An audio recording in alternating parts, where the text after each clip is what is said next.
नमस्कार दर्शकों, स्वागत है आपका ऐसे न्यूज चैनल में। दर्शकों, इस वक्त हम मौजूद हैं सतलोक आश्रम मुंडका में, जो संत रामपाल जी महाराज जी का पावन आश्रम है। संत रामपाल जी महाराज जी के सानिध्य में कबीर परमेश्वर जी का निर्माण दिवस यहाँ पर मनाया जा रहा है। 3 दिवसीय अखंड पाठ का यहाँ पर आयोजन किया गया है। आज से लगभग 508 वर्ष पूर्व कबीर परमेश्वर जी मगहर से सशरीर सतलोक गए थे। उसी के उपलक्ष्य में यहाँ पर 3 दिन का अखंड पाठ का आयोजन किया गया है।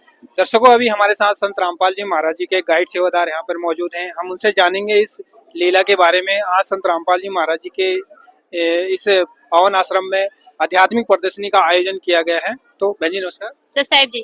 क्या शुभ नाम है आपका? शालिनी दासी जी, यहाँ पे आध्यात्मिक प्रदर्शनी लगाई गई है, इसका क्या तात्पर्य है? इसका तात्पर्य ये है कि जो आध्यात्मिक ज्ञान हम भूलते जा रहे हैं उसको रिवाइंड करने के लिए, ताकि जो हमारी आम पब्लिक है, जनता है, हमारे भाई बहन है, उसके बारे में जागरूक हो। क्या कुछ दर्शाया गया है इस आध्यात्मिक प्रदर्शनी के अंदर? इसमें ये दर्शाया गया है कि आज यहाँ पर कबीर परमात्मा का निर्माण दिवस मनाया जा रहा है। उसका मतलब ये होता है कि जब कबीर परमात्मा सशरीर गए थे तो उसे निर्माण दिवस के रूप में मनाते हैं।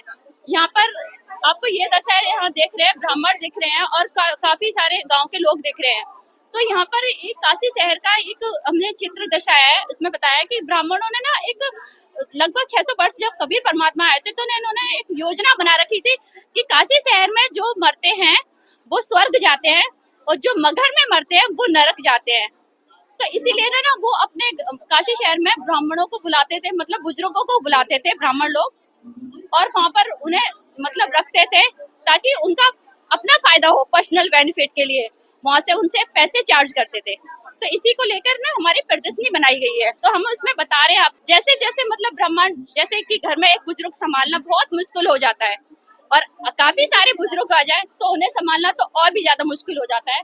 उनसे ना ब्राह्मण ना परेशान होने लगे थे, तो कहने लगे कि इनके लिए ना कोई और योजना बनाते हैं ताकि हमारी कमाई भी होती रहे और मतलब ये भी हमारे पाखंडवाद में फंसे रहे। तो उन्होंने एक करोत नाम की योजना चलाई। तो करोत में ये करते थे कि कुछ पैसे लेके, मतलब जितना उनका खर्चा वगैरह होता है उससे थोड़ा सा कम पैसे लेके एक करोत चलाते थे और जो बुजुर्ग होते थे ना, जो बुजुर्ग लोग, उनको वहाँ पर लिटाते थे और उनसे कहते थे कि ऊपर भगवान की तरफ से एक करोत आएगी, वो तुम्हारा गला काटेगी और आप सीधे स्वर्ग लोग जाओगे। बुढ़ापे में जो दर्द वगैरह झेलना पड़ेगा वो भी नहीं झेलना पड़ेगा आपको। तो जब उसके बारे में परमात्मा संत मतलब कबीर परमात्मा को उनकी जानकारी मिली कि ऐसा हो रहा है मेरे काशी शहर में, मतलब मेरे बच्चों के साथ, मेरे मतलब लोक में ऐसा हो रहा है, तो उन्होंने ब्राह्मणों को और जो बाकी काफी परिजनों थे, मतलब बुजुर्गों और काशी शहर के जो भी थे, उनको समझाने की कोशिश की।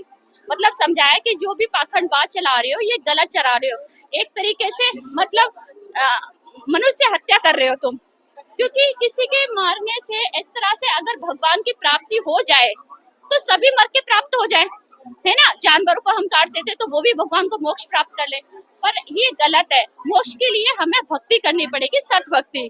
तो उसका ज्ञान दिया था यहाँ पर जो दिखाया जा रहा है आपको, तो ये ही ज्ञान समझाते के लिए कबीर परमात्मा समझा रहे हैं। एक तरफ ब्राह्मण है और एक आम पब्लिक है जो मतलब बुजुर्ग है, जिसमें बहनें और सब लोग हैं। तो उनको ये बात बताने के लिए कि काशी शहर में मरने वाले नहीं, मतलब अगर सत भक्ति करते हैं तो मगहर में मरने वाले भी सीधी सत भक्ति से सतलोक प्राप्त कर सकते हैं।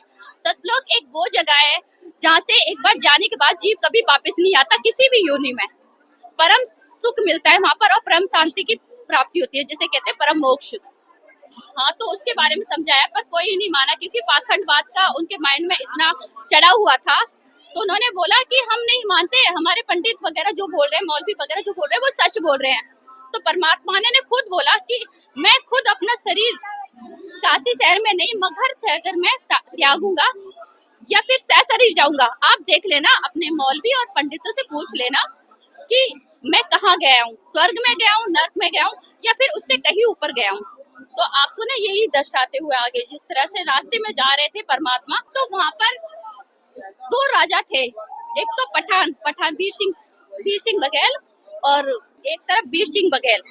तो एक तरफ मुसलमान था और एक तरफ हिंदू का राजा था। तो दोनों साथ में चल रहे थे।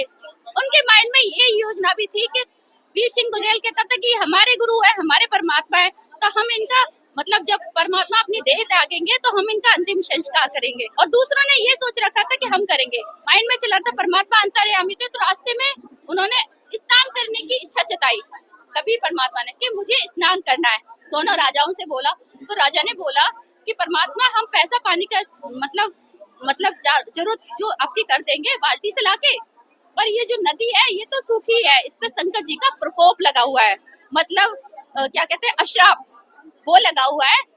तो परमात्मा ने वहां पर हाथ उठाया, मतलब अपने हाथों से वो नदी बहने लगी, मतलब हाथ से इशारा किया तो नदी बहने लगी। और ये नदी आज भी स्थित है, जहाँ मगर में काशी शहर में तुम उधर साइड में जाओगे तो वहां पर ये नदी आज भी स्थित है और आज भी बहती है।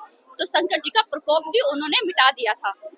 उसके बाद हम आगे चलते हैं, वहां पर दोनों के माइंड में जो चल रहा था हिंदू मुसलमान के कि आपस में कि हम करेंगे इनका अंतिम संस्कार या हम करेंगे। उसके बाद फिर परमात्मा स्नान करने के बाद में आमी नदी में फिर आगे जाने लगे, जहाँ पर उन्हें अपना शरीर जाना था। तो उनके माइंड का जो प्लान था दोनों के, मुसलमान और हिंदू का, उनके मन में था कि मतलब ये हम इन्हें अंतिम संस्कार करेंगे। वो सोच रहे थे कि हम इन्हें मतलब दफनाएंगे। तो परमात्मा ने कहा 2 चादर लेकर आओ, मैं उस पर लेटना चाहता हूँ। तो एक चादर पे परमात्मा लेट गए और दूसरी चादर ओढ़ ली। जैसे मतलब ओढ़ ली तो मतलब, और उनसे दोनों से बोला, मुसलमान के मौलवी से बोला कि अपनी आप पत्रा देख लीजिए, और पंडित के ब्राह्मण से बोला कि आप अपनी पत्रा देख लीजिए मैं कहाँ जा रहा हूँ, स्वर्ग जा रहा हूँ, नरक जा रहा हूँ। या यहाँ पर जब परमात्मा स्नान करके आ गए तो वहाँ पर ये जो मुसलमान थे और हिंदू का राजा थे, मतलब आपस में मतलब बहसबाजी थोड़ी करने लगे कि ये हमारे पीर हैं, इनका अंतिम संस्कार हम करेंगे अपनी क्रिया द्वारा। और हिंदू ने बोला कि नहीं हमारे गुरुजी हैं, इनका अंतिम संस्कार हम करेंगे। तो मतलब ऐसे आर्ग्यूमेंट थोड़ी सी होने लगी। परमात्मा ने वहाँ समझाया, बट वो दिल में उनके मन में था। फिर परमात्मा ने 2 चादर मंगाई है और एक पे वो खुद लेटे हैं, एक पे ओढ़ लिया है। तो उसके बाद तब देखा, थोड़ी देर बाद आकाशवाणी हुई है, तो परमात्मा ने बोला उठा के देखो चादर नहीं है इसके अंदर मुर्दा। जब देखा चादर उठा के देखा दोनों ने, तो उसके अंदर फ्लावर्स थे, मतलब परमात्मा शरीर जा चुके थे। और जब हिंदू और मुसलमान के पीरों ने देखा तो पता चला कि परमात्मा नर्क और स्वर्ग से भी ऊपर गए हैं। उन लोगों ने बोला कि जिस जगह गए हैं परमात्मा, हमें उसकी जानकारी नहीं है, क्योंकि उस जगह की जानकारी किसी को भी नहीं है। फिर परमात्मा ने बोला था जो चादर के अंदर मिले आपस में बांट लेना। तो यहाँ पर वही आपस में बांट लिए थे, एक चादर बांट ली थी हिंदू ने और मुसलमानों ने, मतलब दोनों राजा ने, और फ्लावर्स बांट लिए थे और दोनों गले लग के रोए थे। जिस तरह से एक बाप चला जाता है बच्चों का, तो बच्चे रोते हैं, उस तरह से मन में उनके दुख हुआ कि हमने अपने परमात्मा को समझ नहीं पाया। और आज भी काशी शहर में अगर आप जाओगे, काशी या मगध शहर में, तो वहाँ लड़ाइयाँ नहीं होती है हिंदू मुसलमान की, सारी दुनिया में होती है पर वहाँ नहीं होती। अरे एक बहुत बड़ा युद्ध छिड़ सकता था उस टाइम, तो परमात्मा ने वो युद्ध भी रोक लिया था। ये है कबीर परमात्मा की दया और लीला कह सकते हो आप। जी धन्यवाद सच साहिब जी। तो दर्शकों अभी आपने देखा कि किस प्रकार से कबीर परमेश्वर जी की लीला अवगत कराई गई। काशी बनारस के अंदर जो ब्राह्मण लोग थे उनका कहना था कि काशी में मरने वाला स्वर्ग लोग जाएगा और मगर मरने वाला नरक लोग जाएगा, लेकिन कबीर परमात्मा जी ने इसको सिद्ध करके यह राह दिखाई है कि मगर मरने वाला भी स्वर्ग प्राप्त कर सकता है, लेकिन वो पूर्ण परमात्मा स्वर्ग से भी ऊपर अपने सतलोक में सिधार गए थे। तो ऐसी खबरों के लिए बने रहे ऐसे न्यूज पे टीम के साथ। धन्यवाद।